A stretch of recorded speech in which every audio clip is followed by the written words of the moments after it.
KTV Telugu YouTube ఛానల్లో మీ వ్యాపార ప్రకటనల కోసం 9154949554కి కాల్ చేయండి. రాజకీయాలు చాలా విచిత్రంగా ఉంటాయి. తాము తప్పు చేసినా ఇతరుల మీదకు తోసేందుకు నేతలు వెనకాడరు. నువ్వంటే నువ్వని డైవర్ట్ చేసుకునేందుకు ప్రయత్నిస్తారు. పైగా మీ వల్లే పరిస్థితి దిగజారిందని కూడా ఒకరినొకరు తిట్టిపోసుకుంటారు. వారి ప్రయత్నాలకు అనుకూల మీడియా ప్రచారం కూడా తోడవుతుంది. ఆంధ్రప్రదేశ్ సామాజిక పెన్షన్ల విషయంలో ఇప్పుడు అదే జరుగుతోంది. టీడీపీ, వైసీపీ నువ్వా నేనా అన్నట్లుగా తిట్టుకుంటున్నాయి. వేసవిలో మండుటెండలు, కాలు కదపలేని ముసలి వయసు, 4 రూపాయలు చేతికొస్తే కడుపు నిండుతుందని ఆశ.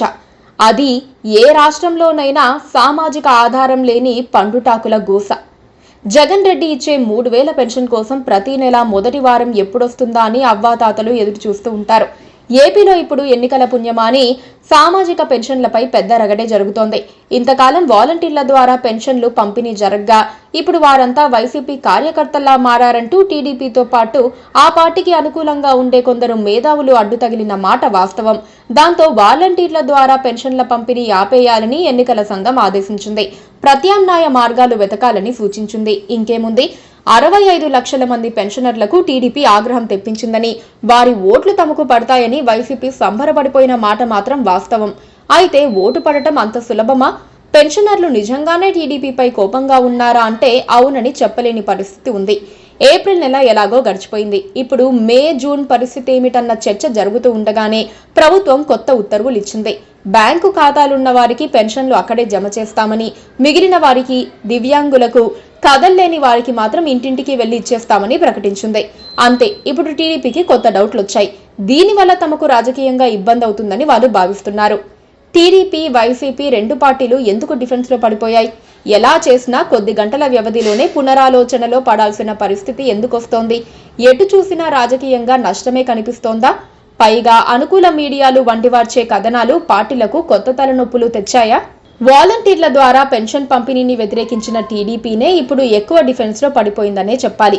వైసీపీ ఏ పని చేసినా సరే అందులో రంధ్రాన్వేషణకు ప్రయత్నిస్తోంది. వాలంటీర్లను దూరం పెట్టిన తర్వాత కూడా టీడీపీ తన గేమ్ ప్లాన్లు మానుకోలేదు. తాజాగా బ్యాంకు ఖాతాల్లో నగదు జమ చేస్తామని చెప్పిన తర్వాత కూడా వారికి కొత్త అనుమానాలు వస్తున్నాయి.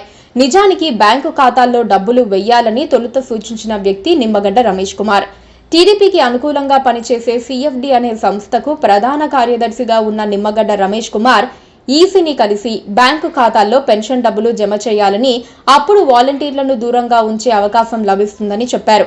పైగా నిమ్మగడ్డ రమేష్ కుమార్ మీడియా సమావేశంలో ఏ అంశాలను ప్రస్తావించారో జగన్ ప్రభుత్వం కూడా అదే విధమైన ఉత్తర్వులను ఇచ్చింది. ఇప్పుడు మాత్రం టీడీపీతో పాటు ఆ పార్టీ అనుకూల మీడియా అడ్డం తిరిగాయని తాజా పరిణామాలు చెప్పకనే చెబుతున్నాయి. 1వ తేదీకి జనం దగ్గర డబ్బులొస్తాయని, ఇంటింటికి వెళ్లి పెన్షన్ పంపిణీ చేసేందుకు సచివాలయ ఉద్యోగులు సిద్ధంగా ఉన్నారని కథనాలు వినిపిస్తున్నారు. పైగా మద్యం షాపుల వద్ద క్యూల నిర్వహణకు తమను వినియోగించే బదులు ఇలాంటి మంచి పనులకు వాడుకోవాలని సచివాలయ ఉద్యోగులు సూచించినట్లుగా కూడా చెబుతున్నారు. మరి దీనికి వైసీపీ సమాధానం ఎలా ఉంటుందో పెద్దగా ఆలోచించాల్సిన పని లేదు. పెన్షన్ల పంపిణీ మొదలైన తర్వాత అసలు ఎదురుదాడి మొదలవుతుంది. ముసలి వాళ్లు బ్యాంకులు లేదా ఏటీఎంల దగ్గరకు వచ్చి పెన్షన్లు తీసుకెళ్లటం అంత సులభమేమీ కాదు.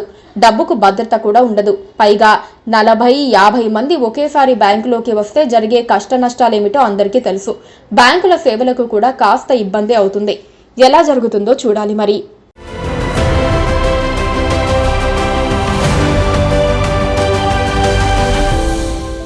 Please do subscribe to Please do subscribe to Please do subscribe to Please do subscribe to Please do subscribe to Please do subscribe to KTV Telugu. KTV Telugu. KTV Telugu. KTV Telugu. KTV Telugu. KTV Telugu. Please do subscribe to KTV Telugu.